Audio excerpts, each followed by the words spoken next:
Bismillahirrahmanirrahim. Assalamualaikum warahmatullahi ta'ala wabarakatuh. Alhamdulillahi rabbil alamin wa bihi nasta'inu ala umuri dunya waddin wassalatu wassalamu ala habibina Muhammadin sayyidil anbiya'i wal mursalin wa ala alihi wa sahbihi ajma'in. Subhanaka la ilma lana illa ma'allamtana innaka antal alimul hakim. Hasbunallah wa ni'mal wakil. Ni'mal maula wa ni'mal nasir wa la hawla wa la quwwata illa billahil aliyyil azim. Alhamdulillah, sentiasa kita merafakkan kesyukuran kehadiran Allah Ta'ala kerana Allah masih mengurniakan nikmat-nikmatnya kepada kita semua. InsyaAllah pada hari ini Isnin kita dapat lagi meneruskan kuliah tafsir dan tadabbur Al-Quranul Karim. Dan hari ini insyaAllah kita sambung perbahasan surah As-Saff, surah yang ke-61 dalam Al-Quranul Karim. Pada minggu lepas Alhamdulillah kita dah sampai sehingga ayat 5. So pada hari ini insyaAllah kita sambung bermula ayat 6 dan ayat-ayat seterusnya nanti insyaAllah ta'ala. Baik, Allah Subhanahu wa ta'ala berfirman, A'udhu billahi minasyaitanir rajim. Bismillahirrahmanirrahim. وَإِذْ قَالَ عِيسَى بْنُ مَرْيَمَ يَا بَنِي إِسْرَائِيلَ إِنِّي رَسُولُ اللَّهِ إِلَيْكُمْ مُصَدِّقًا لِمَا بَيْنَ يَدَيَّ مِنَ التَّوْرَاةِ وَمُبَشِّرًا بِرَسُولٍ يَأْتِي مِنْ بَعْدِ اسْمُهُ أَحْمَدَ فَلَمَّا جَاءَهُمْ بِالْبَيِّنَاتِ قَالُوا هَذَا سِحْرٌ مُبِينٌ. Yang bermaksud, dan ingat jugalah peristiwa ketika Isa bin Maryam berkata kepada orang-orang Bani Israel, wahai orang-orang Bani Israel, inni Rasulullahi ilaikum, sesungguhnya aku ialah pesuruh Allah Ta'ala untuk kamu, musaddiqan lima baina yadayya minat Taurah, yang mengesahkan kebenaran kitab yang diturunkan sebelumku, iaitulah Taurat, wa mubashiran bi rasuli ya'ti min ba'di ismuhu Ahmad, dan menyampaikan khabar gembira dengan kedatangan seorang Rasul selepasku, iaitulah yang bernama Ahmad. Maka ketika ia datang kepada mereka membawa keterangan-keterangan yang jelas nyata, mereka berkata, hadza sihrum mubin, ini ialah sihir yang jelas nyata. Tuan-tuan dan puan-puan muslimin dan muslimat yang dikasihi lagi dirahmati Allah Subhanahu wa ta'ala, ayat 6 surah As-Saff ini, yaqulu ta'ala mukhbiran min inadi bani Israel al-mutaqaddimin alladhina da'ahum Isa bin Maryam. Allah Ta'ala mengkhabarkan tentang penentangan orang-orang Bani Israel yang terdahulu, yang mana Nabi Isa alaihi salatu wassalam berdakwah kepada mereka. Pada ayat 5 sebelum ni Allah menjelaskan tentang Nabi Musa alaihi salatu wassalam disakiti oleh orang-orang Bani Israel. Wa idh qala Musa liqaumihi ya qaumi lima tu'dhunani wa qad ta'lamuna anni rasulullahi ilaikum, ila akhiril ayah. Pada ayat 6 ni Allah Ta'ala cerita pula bagaimana Nabi Isa alaihi salatu wassalam berdakwah kepada orang-orang Bani Israel, dan Allah menyampaikan melalui ayat 6 ini sebahagian daripada kandungan dakwah yang disampaikan oleh Nabi Isa alaihi salatu wassalam. Wa idh qala Isa bin Maryam, dan ingatlah ketika mana Isa bin Maryam berkata, ya Bani Israel, wahai orang-orang Bani Israel. Kerana Nabi Isa alaihi salam masih lagi bahagian daripada Nabi daripada kalangan orang Bani Israel yang Allah Ta'ala utus untuk berdakwah kepada orang-orang Bani Israel. Bani Israel ini sendiri, sebagaimana mungkin sudah pernah saya sampaikan, bahawa mereka ini adalah anak keturunan daripada Nabi Ya'qub alaihi salatu wassalam. Maka Israel itu nama lain kepada Nabi Ya'qub. So Nabi Ya'qub ni dia punya anak sebanyak 12 orang. Maka keturunan daripada situ semua sampailah ke bawah-bawah, itu semua disebut dengan Bani Israel. Dan Allah Ta'ala sangat banyak menghantar rasul-rasul kepada orang-orang Bani Israel, termasuklah Nabi Isa alaihi salatu wassalam sebagai Nabi terakhir yang Allah Ta'ala hantar kepada orang-orang Bani Israel. Wa idh qala Isa ibn Maryam ya Bani Israel inni rasulullahi ilaikum. Isa bin Maryam berkata kepada orang-orang Bani Israel, inni rasulullahi ilaikum. Sesungguhnya aku ni ialah pesuruh Allah Ta'ala untuk kamu.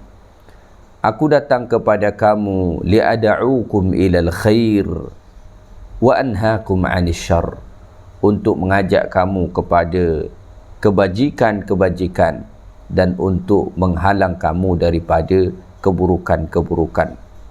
Wa ayyadani bil barahin adh-dhahirah, dan Allah Ta'ala kuatkan daku, kata Nabi Isa alaihi salam, bil barahin, dengan pelbagai bukti-bukti ataupun mukjizat-mukjizat yang nyata.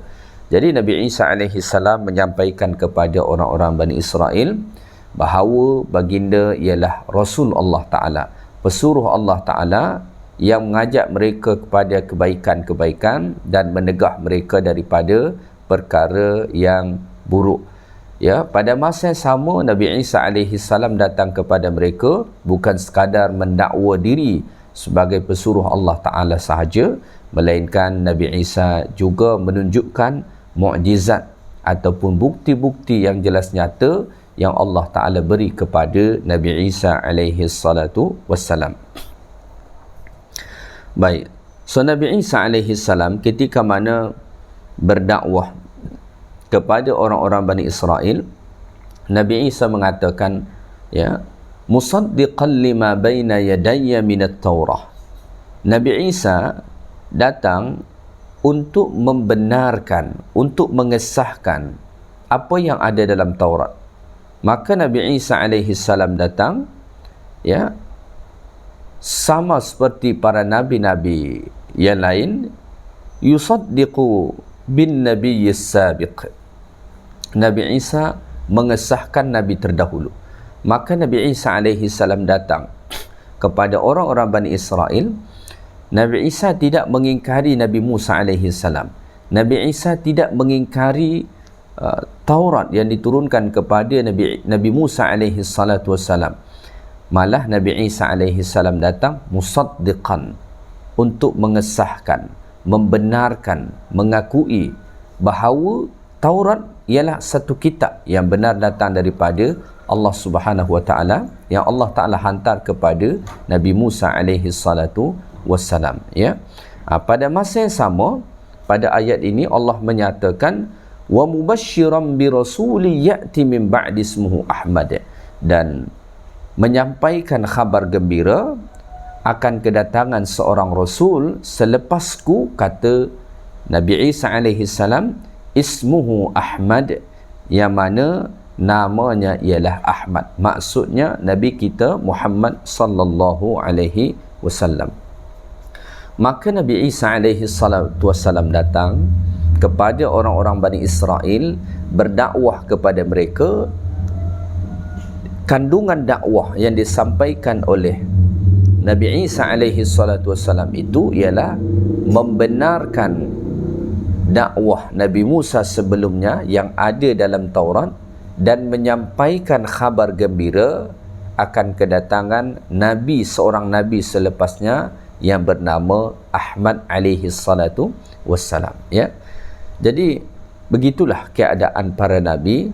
Sebahagian mereka membenarkan akan sebahagian yang lain, sebahagian mereka mengesahkan akan sebahagian yang lain. Dan dekat sini kita dapat melihat juga satu keutamaan Nabi kita Muhammad sallallahu alaihi wasallam, ya, bahawa sebelum lagi Nabi kita alaihi salatu wasallam dilantik Allah secara rasmi menjadi seorang Nabi dan Rasul Allah Ta'ala, Nabi Isa alaihi salam sudah pun terlebih dahulu mengkhabarkan dan menyampaikan kabar gembira akan kedatangan Nabi kita Muhammad sallallahu alaihi wasallam, ya. Baik, so Allah Ta'ala menyatakan Nabi kita Muhammad sallallahu alaihi wasallam pada ayat ini dengan Ahmad, ya. Mungkin ada setengah orang bertanya, kenapa Nabi kita Muhammad SAW dalam Al-Quran disebut Allah Ta'ala dengan Ahmad, kenapa tidak disebut dengan Muhammad? Bukankah Muhammad nama yang lebih masyhur akan nama Nabi kita Muhammad sallallahu alaihi wasallam? Maka untuk menjawab ini, ya, pertama, khassahu bidzikri, Allah Ta'ala khaskan menyebut nama Nabi kita Muhammad dengan Ahmad, li'annahu fil Injil musamma bihadzal ism, kerana Nabi kita Muhammad SAW memang disebut dengan Ahmad dalam Injil, ya. So dalam Injil nama Nabi kita Muhammad SAW memang disebut dengan Ahmad, ya.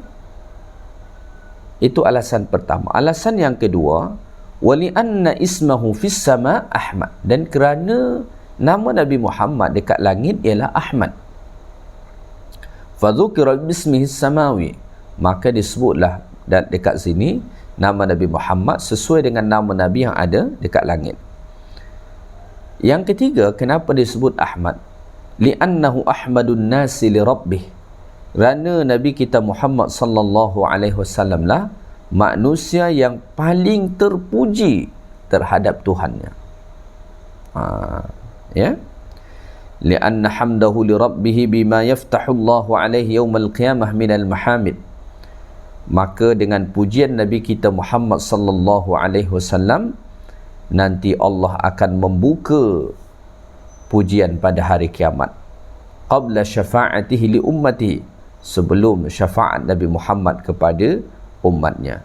So ini antara beberapa alasan kenapa dekat sini Allah Ta'ala menyebut ismuhu Ahmad, nama Nabi Muhammad SAW itu dengan Ahmad, tidak dengan Muhammad. Ada juga menjelaskan bahawa makna daripada Ahmad itu, ya, mengandungi dua makna. Yang pertama, wa ma'nahu annal anbiya'a kulluhum hammaduna lillahi azza wa jal wa huwa aktsaru hamdan lillahi min ghairihi. Makna pertama, Nabi SAW disebut dengan Ahmad kerana sesungguhnya semua Nabi itu memuji Allah azza wa jal, dan Nabi Muhammad sallallahu alaihi wasallam lah Nabi yang paling banyak memuji Allah berbanding Nabi-Nabi yang lain. Maka Allah Ta'ala sebut Nabi Muhammad dengan Ahmad, ya. Yang kedua, kerana setiap Nabi atau semua Nabi mahmudun, semua dipuji, ya, kerana mereka mempunyai akhlak yang baik dan lain sebagainya. Tetapi Nabi sallallahu alaihi wasallam lah yang paling terpuji daripada seluruh Nabi-Nabi Allah Ta'ala. Maka makna Ahmad itu, pertama, dapat dimaknai bahawa Nabi Muhammad manusia yang atau Nabi yang paling banyak memuji Allah. Yang kedua, kerana Nabi Muhammad manusia atau Nabi yang paling terpuji daripada semua Nabi-Nabi Allah Subhanahu wa Ta'ala, ya. Dan memang Ahmad ini salah satu nama rasmi Nabi kita Muhammad SAW. Ada disebut di dalam satu riwayat hadis daripada sahabat yang mulia Muhammad bin Jubair bin Mut'im an abihi qala Rasulullah SAW, Rasulullah bersabda, li khamsatu asma, kata Nabi, saya mempunyai 5 nama. Yang pertama, ana Muhammad, kata Nabi, saya adalah Muhammad. Wa ana Ahmad, saya juga Ahmad, kata Nabi. Maknanya Ahmad tu nama rasmi Nabi SAW lah. Wa anal mahi, dan saya ialah al-mahi. Al-mahi artinya alladhi yamhullahu bil kufr, yang mana Allah Ta'ala menghapuskan kekafiran. Wa ana al-hashir, dan saya juga al-hashir, kata Nabi. dan yang kelima wa anal aqib. Jadi so ada 5 nama Nabi mengikut hadis Nabi SAW ni. Pertama Ahmad, yang pertama Muhammad, yang kedua Ahmad, yang ketiga Al-Mahi, yang keempat ialah Al-Hashir, dan yang kelima ialah Al-Aqib. So Ahmad ialah salah satu nama rasmi kepada Nabi kita Muhammad sallallahu alaihi wasallam. Dan daripada ayat ni kita dapat belajar bahawa sebelum lagi Nabi kita Muhammad sallallahu alaihi wasallam lahir ke atas dunia ini, tetapi nama baginda telah pun disebut. Nama baginda sallallahu alaihi wasallam telah pun disebut. Ya. Amr bin Murrah berkata, khamsu sammu qabla ayyakunu. Ada 5 orang yang mana nama mereka telah pun disebut sebelum mereka ada di atas dunia ini. Ya. Jadi dari sekian banyak manusia ni, ada 5 orang sahaja yang mana nama mereka telah pun disebut sebelum mereka ada lagi. Yang pertama, iaitulah Nabi kita Muhammad sallallahu alaihi wasallam. Berdasarkan kepada surah As-Saff ini, kata Nabi Isa, wa mubasysyiran bi rasuli ya'ti min ba'di ismuhu Ahmad. Masa tu Nabi tak ada lagi, jauh sangat jarak Nabi Isa dengan Nabi kita Muhammad sallallahu alaihi wasallam. Menurut satu pendapat, jarak Nabi Isa dengan Nabi Muhammad tu sampai 500 tahun. Ya, 500 tahun, 5 abad. Ya, so 5 abad. Kita seandainya betul lah jarak Nabi Muhammad dengan Nabi Isa tu 500 tahun, maknanya 500 tahun sebelum Nabi lahir, nama Nabi telah pun disebut. Ya, itu yang pertama. Yang kedua ialah yang disebut namanya sebelum ada lagi di atas dunia ni, iaitulah Yahya alaihi salam. Allah Ta'ala berfirman, inna nubashiruka bi ghulamin ismuhu Yahya. Allah Ta'ala sebut kepada Nabi Zakaria alaihi salam. Sebagaimana kita sedia maklum, Nabi Zakaria alaihi salam dah berusia tua, isterinya pula mandul, dan ia menginginkan anak. So dia pun berdoa kepada Allah.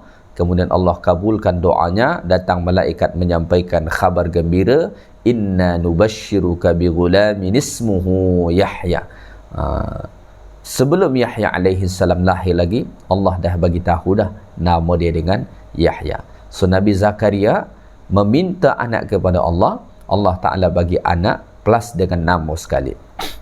Yang ketiga yang Allah Ta'ala sebut namanya sebelum lagi ada di atas dunia ni, iaitulah Isa bin Maryam. Allah Ta'ala sebut dalam Quran, inna allaha yubashshiruki bi kalimatin minhu ismuhul masihu Isa.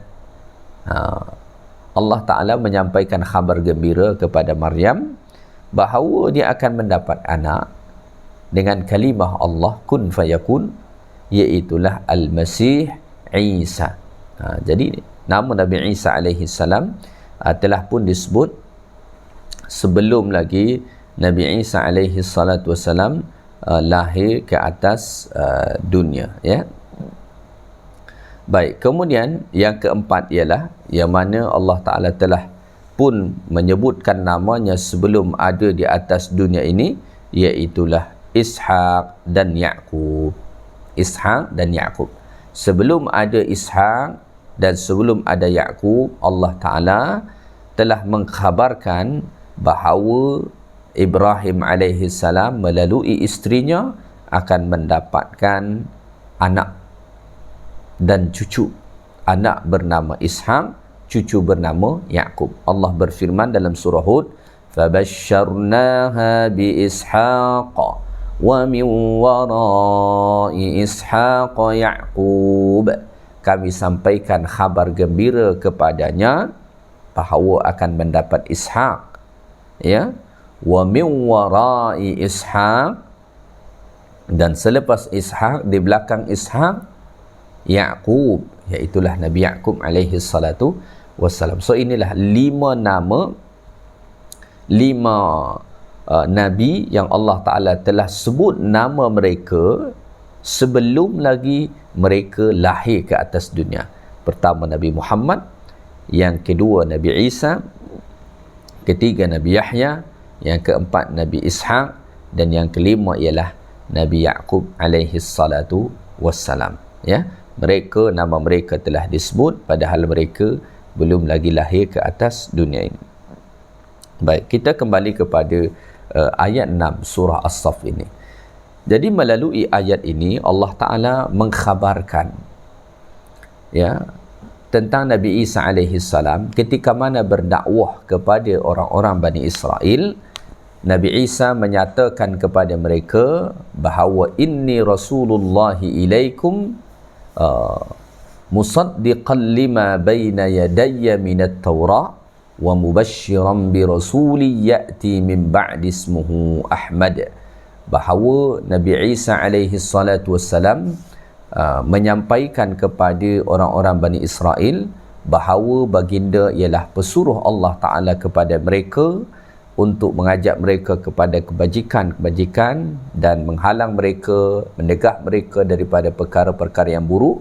Pada masa yang sama, Nabi Isa alaihi salam datang tidak mengingkari Nabi sebelum, malah mengesahkan Nabi sebelum dan ajarannya, serta menyampaikan khabar gembira akan kedatangan Rasul selepasnya, iaitulah Nabi kita Muhammad sallallahu alaihi wasallam. Kita perlu mengambil satu pengajaran daripada sini, khasnya kepada mereka para da'i, perlu kesatuan sebagaimana kesatuan para nabi-nabi Allah. Kita melihat bagaimana Isa alaihi salam mengakui, mengesahkan Nabi Musa dan menyampaikan khabar gembira akan kedatangan Rasul selepasnya. Sepatutnya inilah semangat yang diambil oleh para da'i, pentingnya kesatuan, saling menguatkan satu dengan yang lain, saling mengesahkan satu dengan yang lain, bukan malah saling mengingkari satu dengan yang lain oleh kerana mungkin hasad, dengki yang ada di dalam hati. Sepatutnya yusaddiqu ba'duhum ba'da, mesti mengesahkan sebahagian akan sebahagian yang lain. Setengah yang lain mengesahkan kepada setengah yang lainnya. Barulah kemudian dakwah itu dapat kuat menyatu kepada umat yang mendengar.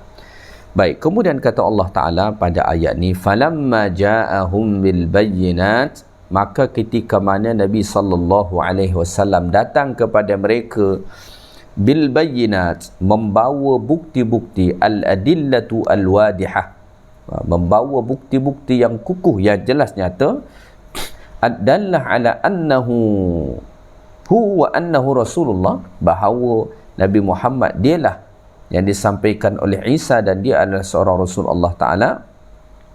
Qalu mu'anidina lil haqqi mukadzibina lahu, akan tetapi mereka menentang, orang-orang yang menentang kebenaran dan yang mendustakan Nabi Muhammad berkata, hadza sihrum mubin. Mereka kata bahawa Nabi Muhammad dan ajaran yang Nabi bawa itu ialah sihir yang nyata. Maka wahada min a'jabil ajaib, ini perkara yang amat menghairankan, sangat menakjubkan, ar-rasulu alladhi qad wadahat risalatuhu wa sarat abyan min syamsin nahar, seorang Rasul Allah Ta'ala yang telah begitu jelas risalahnya dan bahkan lebih terang daripada cahaya matahari pada siang hari. Yaj'alu sahiran baina sihrihi, tetapi mereka menyatakan bahawa apa yang Nabi bawa itu adalah sihir yang nyata, waliyadzubillah. Maka pada ayat 7 Allah Ta'ala berfirman, وَمَنْ أَظْلَمُ مِمَّنِ افْتَرَى عَلَى اللَّهِ الْكَذِبَ وَهُوَ يُدْعَى إِلَى الْإِسْلَامِ وَاللَّهُ لَا يَهْدِي الْقَوْمَ الظَّالِمِينَ. dan tidak ada yang lebih zalim daripada orang yang mengada-adakan perkara dusta terhadap Allah sedang ia diajak kepada memeluk Islam. Dan ingatlah, Allah tidak memberi hidayat petunjuk kepada orang-orang yang zalim. Ya. Baik, melalui ayat 7 ni Allah Ta'ala menjelaskan kepada kita bahawa la ahad asyaddu zulman wa udwanan mimman ikhtalaqa 'ala Allahi al-kadhib. Ya, tidak ada seorang pun yang paling zalim, yang paling keras permusuhannya selain daripada orang yang membuat-buat dusta terhadap Allah Subhanahu wa ta'ala. Apa antara kedustaan yang mereka buat terhadap Allah Ta'ala? Misalnya orang-orang musyrik, misalnya golongan ahlul kitab, mereka mendakwa bahawa Allah Ta'ala mempunyai anak. Atau misalnya orang-orang musyrik, mereka mendustakan Allah Ta'ala. Bahkan mereka berkata, ma anzalallahu min syai', Allah Ta'ala pun menurunkan sesuatu wahyu kepada kami. Ya, so iftara 'ala Allah, membuat dusta terhadap Allah Ta'ala. Wa huwa yud'a ilal Islam, padahal dia telah pun diajak untuk masuk ke dalam agama Islam, untuk mengikhlaskan ibadatnya semata-mata kepada Allah Ta'ala. Maka orang yang paling zalim itu ialah orang yang membuat-buat dusta, mereka-reka dusta terhadap Allah Ta'ala, padahal dia telah pun diajak untuk masuk Islam. Dah diajak dah untuk beriman, tetapi dia memilih untuk menolak, bahkan membuat-buat dusta terhadap Allah Subhanahu wa ta'ala. Waliyadzubillah. Maka Allah mengatakan ini manusia yang paling zalim. Ya, manusia yang paling zalim dekat sini boleh juga bermakna manusia yang paling besar dosanya. Kerana antara makna zalim dalam Quran ialah dosa. Ya. Wallahu la yahdil qawmal zalimin, dan Allah Ta'ala tidak memberi petunjuk kepada orang-orang yang zalim. Ya, berhati-hati dengan kezaliman.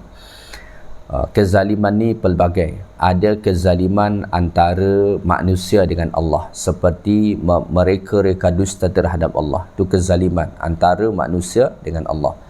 Ada kezaliman terhadap sesama manusia. Ya, misalkan kita tidak beri hak manusia, kita kurangkan hak dia dan lain sebagainya. Dan ada juga kezaliman yang diperbuat terhadap diri sendiri, iaitulah ketika mana kita melakukan dosa, maksiat atau perkara-perkara yang ditegah oleh Allah Subhanahu wa ta'ala. Ketahuilah bahawa setiap daripada kezaliman tadi menghalang hidayah Allah Ta'ala masuk kepada diri kita. Allah Ta'ala nyatakan, innallaha la wallahu la yahdil qawmal zalimin. Allah Ta'ala tidak memberikan taufik, tidak memberikan hidayat petunjuknya kepada orang-orang yang zalim. Ya, sama ada dia melakukan kezaliman terhadap Allah seperti membuat-buat dusta kepada Allah, ataupun kezaliman terhadap sesama manusia, atau kezaliman terhadap diri dia sendiri dengan melakukan dosa, maksiat, kekufuran, kesyirikan kepada Allah Ta'ala. Maka daripada sini kita dapat belajar bahawa kalau kita menginginkan hidayah Allah Ta'ala tu sentiasa masuk kepada diri kita, maka perkara yang mesti kita lakukan ialah jauhi segala bentuk kezaliman. Sama ada kezaliman antara kita dengan Allah, ataupun kezaliman antara kita dengan sesama manusia, atau bahkan kezaliman terhadap diri kita sendiri, kerana itu semua menghalang hidayah Allah Ta'ala masuk kepada diri kita. Dan kalau penghalang-penghalang ni telah pun dijauhkan daripada diri kita, maka insya-Allah hidayah Allah Ta'ala akan begitu mudah untuk masuk kepada diri kita. Baik, kita teruskan ayat 8. Allah Ta'ala berfirman, yuriduna liyutfi'u nurallahi biafwahihim wallahu mutimmu nurihi walau karihal kafirun. Mereka sentiasa berusaha untuk memadamkan cahaya Allah dengan mulut mereka, sedang Allah tetap menyempurnakan cahayanya sekalipun orang-orang kafir tidak suka. Ya, pada ayat 8 ni Allah Ta'ala nak menjelaskan tentang orang-orang zalim yang Allah Ta'ala sebut pada hujung ayat 7 sebelum ni, yang mana mereka kata Allah, orang-orang yang tidak akan dapat hidayat petunjuk daripada Allah Ta'ala. Bagaimana kerja mereka? Kata Allah Ta'ala, yuriduna liyutfi'u nurallahi biafwahihim ayuridu haula'i adh-dhalimun ayyubtilu al-haqqa alladhi bu'itha bihi Muhammad. Mereka sentiasa ingin membatalkan kebenaran yang mana Nabi Muhammad SAW diutus dengannya. Wa huwa al-Quran, iaitulah Al-Quran. Dengan cara apa? Bi aqwalihim al-kadhibah, dengan membuat kata-kata dusta. Maka Allah Ta'ala sebut pada ayat ni, yuriduna liyutfi'u nurallahi bi afwahihim. Mereka hendak memadamkan nur Allah, cahaya Allah. Cahaya Allah Ta'ala tu apa dia? Agama Islam ni, Al-Quran tu. So Al-Quran tu ialah nurullah, cahaya Allah. Agama Islam ni ialah nurullah, cahaya Allah. So mereka, orang-orang zalim tadi, mereka sentiasa hendak memadamkan itu, tetapi bi afwahihim, dengan mulut mereka. Maka daripada sini kita belajar bahawa jangan hairan kalau kita mendapati ada sahaja statement-statement orang yang menghina Islam, merendahkan Islam, memburukkan agama Allah Ta'ala. Kita tak payah hairan. Allah dah khabarkan dah kepada kita bahawa memang beginilah kerja orang-orang zalim. Yuriduna liyutfi'u nurallah bi afwahihim. Mereka nak memadamkan cahaya agama Allah dengan mulut mereka, mengeluarkan statement, pernyataan, ungkapan-ungkapan dusta yang bertujuan untuk memadamkan agama Allah Subhanahu wa Ta'ala. Tetapi kata Allah, wallahu mutimmu nurihi, Allah pasti akan sempurnakan cahayanya. Allah pasti akan sempurnakan cahayanya. Setiap kali mereka tiup nak memadamkan cahaya Allah Ta'ala tu, Allah Ta'ala sempurnakan cahaya tu. Mereka tiup, Allah Ta'ala sempurnakan. Mereka tiup, Allah Ta'ala sempurnakan. Maka bagaimanapun mereka meniup cahaya agama Allah Ta'ala tadi, hendak mereka padamkan dengan pelbagai cara, ucapan, statement, dusta dan lain sebagainya, propaganda, cahaya agama Allah Ta'ala tu tak akan pernah padam. Ya, tak akan pernah padam. Bahkan kata Allah, wallahu mutimmu nurih, Allah sempurnakan cahayanya. Macam orang hendak memadamkan cahaya matahari dengan mulut dia sendiri. Mustahil dia boleh padamkan. Ya, jangankan nak memadamkan matahari, nak padamkan lampu dekat rumah saja, kalau guna mulut ni tiup, tak akan padam. Kecuali suluh kecil, lilin, bolehlah mungkin. Tetapi kalau cahaya Allah Ta'ala yang melebihi daripada terangnya matahari, tak akan dapat dipadamkan oleh mulut-mulut orang-orang zalim tadi. Oleh kerana itu, kita tak payah risau sebenarnya tentang mereka-mereka yang sentiasa ingin merosakkan Islam, memburukkan Islam. Kita tak payah risau sebenarnya. Kenapa? Wallahu mutimmu nurihi, Allah pasti akan sempurnakan cahayanya. Sama ada kita berjuang ataupun tidak, Allah Ta'ala sendiri yang akan sempurnakan. So kalaupun kita berjuang untuk agama Allah Ta'ala, ya, kita hanya menumpang tuah sahaja pada agama Allah Ta'ala ni, ya, Allah Ta'ala dapat sempurnakan cahayanya dengan sendirinya, walau tanpa perlu bantuan daripada kita. Wallahu mutimmu nurihi walau karihal kafirun, Allah pasti akan sempurnakan cahaya agamanya walau karihal kafirun, walaupun orang-orang kafir tu tak suka, mereka benci, mereka marah, mereka sakit hati dan lain sebagainya, Allah Ta'ala pasti akan sempurnakan cahaya agamanya dan ia tidak akan pernah padam buat selama-lamanya. Ya.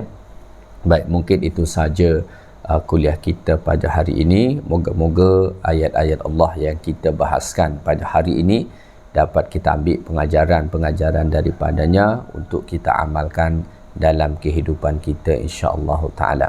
Yang baik daripada Allah Ta'ala, segala yang kurang daripada saya, subhanakallahumma wa bihamdik, asyhadu an la ilaha illa anta, astaghfiruka wa atubu ilaik, wa sallallahu wa sallama ala nabiyyina Muhammad, walhamdulillahi rabbil alamin. Assalamualaikum warahmatullahi ta'ala wabarakatuh.